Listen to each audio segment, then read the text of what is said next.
The old tree is moving again. We were told by the elders it holds all the evil of men deep inside, and it only moves when the deepest fog sets in. There's even a prophecy that claims that when the tree of Rowan passes through the gates into Eden, the end of time begins. The elders claim that Eden is the old graveyard at the end of the lane. Eden, the ancient garden of paradise, and a freaking ancient graveyard. We're the grove of fairies who watch the tree, but we don't get too close. After all, it's creepy and dangerous. It's always It always moves as though the wind were whispering to it, and it alone. The tree is as tall as any redwood, but it never grows any leaves. It looks dead, spots barren of branch or bark. The ground around the tree in a 30-foot circle will grow nothing. What fairy in its right mind would go anywhere near it? Not I, that's for sure. Still, the elders insist that we have to keep an eye on it at all times. The prophecy is so out there. I mean, it speaks of the dead walking. Come on, zombies? Really? How does that affect us? Fairies, once dead, don't come back. Humans can't reach this place. We are hidden in a demi-dimension, a pocket, if you will. Though my people can easily pass into the prime, most of the fairy groves are hidden. Though it seems like most of the older fairies believe it, the prophecy really sounds like something straight out of human nightmares. We fairies don't believe in nightmares, though it seems like most of the older fairies believe in prophecy. There are even some of the eldest Fae who say that they have had to fight the tree back away from the gate. Their stories are just too fantastic to be true. Sure, they're fun to listen to at the nightly fire, but that doesn't make them true. Rowan doesn't like the light. Who has ever heard of a tree that doesn't like light? My sister and I inherited positions as light keepers. That is not unheard of, as it is passed down our family line for over 100 generations. We are supposed to make sure that there is always light shining on Rowan. Our mother and our aunt were light keepers before us. One day in the third year, they went to check on the tree and never returned. The elders claimed that the fog and their fears took them. Only Lady Fae can keep the light, though I have never understood why. I am not sure that the term lady fits me. I have never been comfortable with the labels that people have tried to place on me. My twin sister was so easily frightened at the world, uh, sorry, that she would often cling to me as she went to check on the old tree. The elders would ask us to check on it at least once a week, although they really wanted us to do it more often, unless the fog came in. Then we needed to check on it several times that night. Some of the foggy nights we camped out by the tree. Most of the time I really didn't mind the job.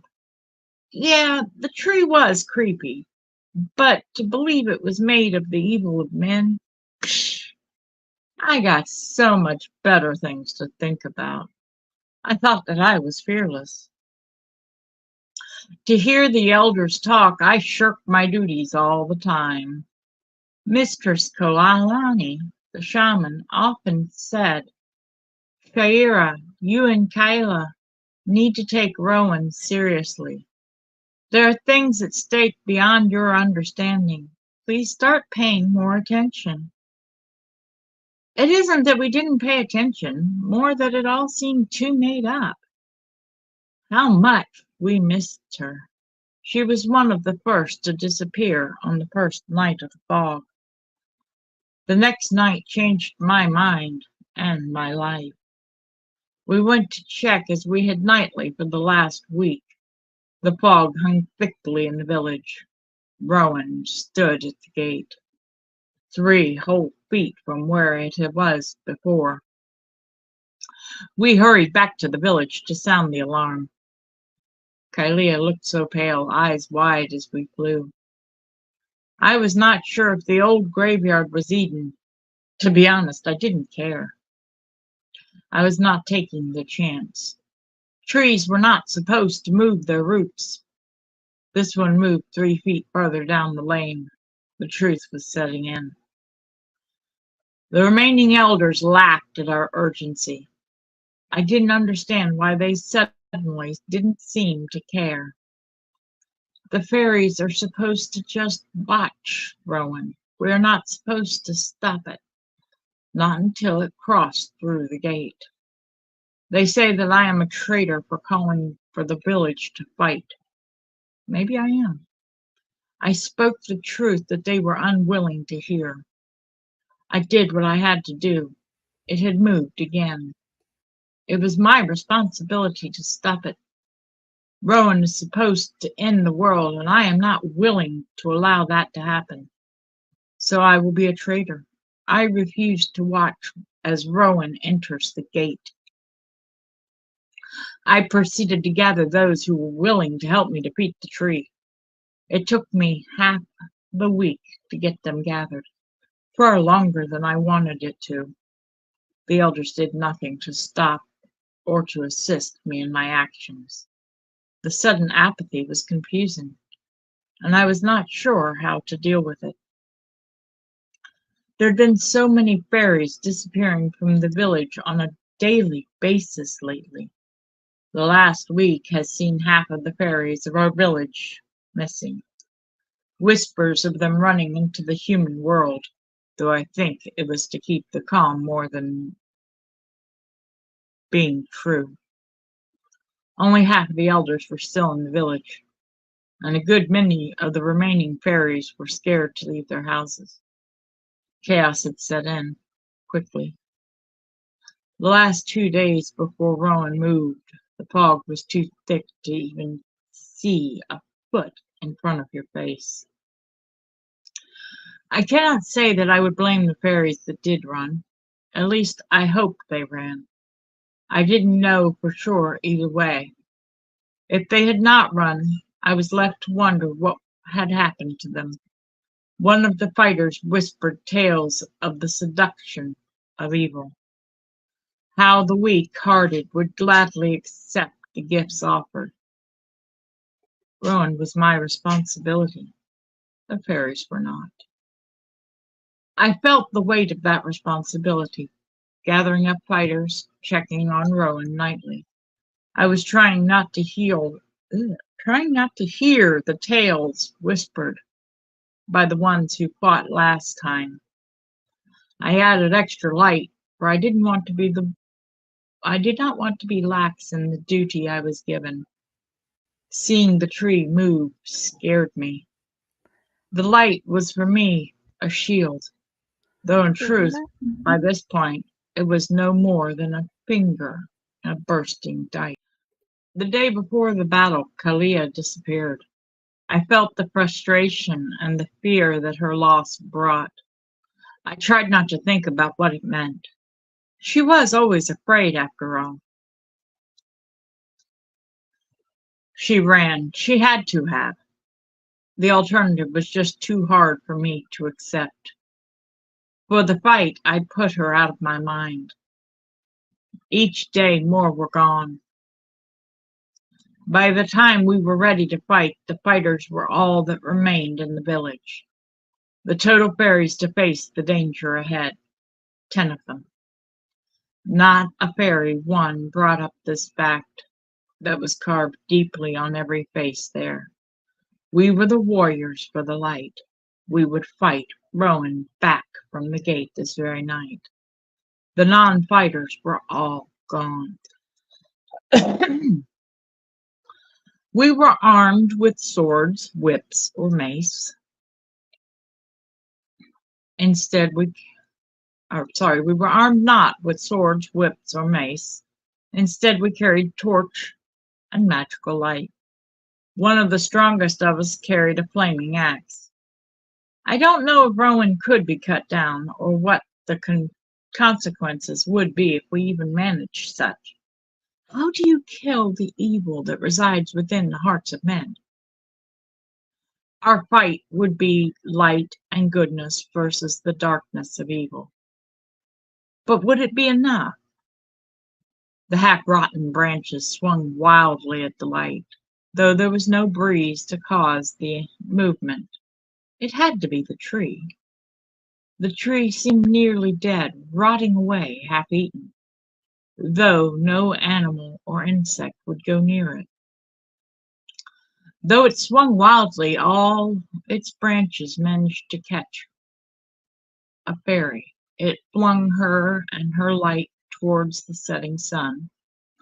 That tree was so damned accurate. How was it able to tell where we were is beyond my comprehension. I mean, how can a tree see? We couldn't fight until nearly dusk. The rules of encounter forbade approaching any earlier. I argued that the rules bound us and gave Rowan the upper hand. The older fighters refused to hear, saying only that by following the rules would light triumph. I was overruled, and it was nearly dusk as we flew to the fight. The prophecy said that when the light bringers with the purest of hearts fought against the tree of dark, the souls stolen would be returned, and the darkness would be temporarily knocked back to the start.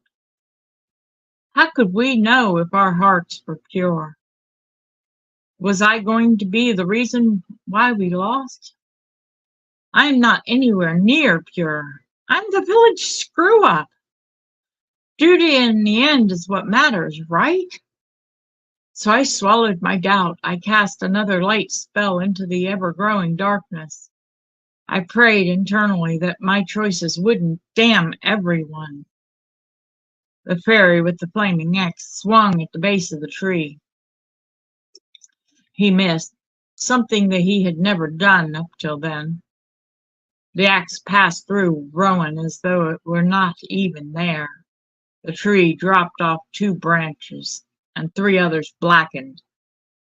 Not from the axe. I think it was from my light. Realization is painful sometimes. The fight was not for all of my fairies. It was for me and Rowan, and us alone. Fear crawled through my belly, tearing my guts up with an almost callous indifference. Swallowing it, I yelled for the rest of my fairies to form a light circle around us. I brought myself up even with the tree, and prepared all of my light to shine through the darkness. I wanted to bring it all to an end. I put all of my energy into the light spell I was casting. I believed that the spell would end it, and I was willing to be ended in the process. My sacrifice would make it safe for those I was there to protect, and I was fine with this. The spell went off with a blinding flash, knocking me back. I landed out of the circle, taking my axe Fae backwards with me. By the time I awoke, I was alone. Rowan was restored to its original place. I reinforced the light around the tree and made my way back home. The village was completely back to its old self. I cried when I saw Mistress Caroline.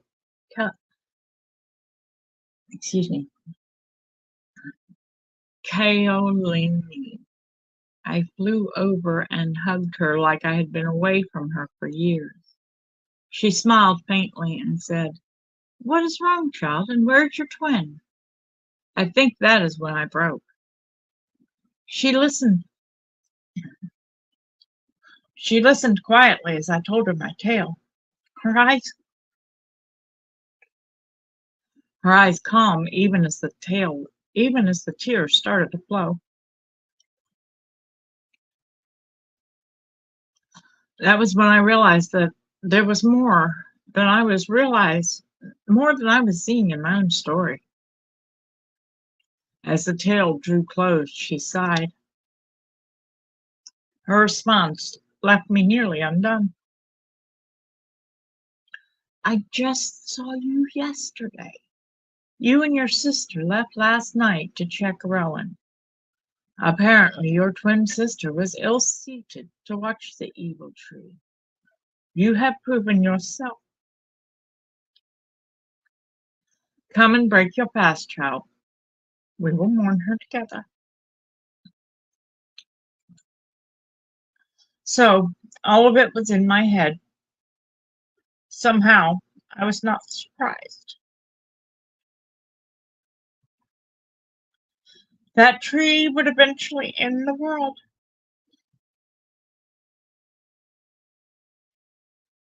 Right there, I swore it would not be on my watch. I felt that I owed Kylia that much.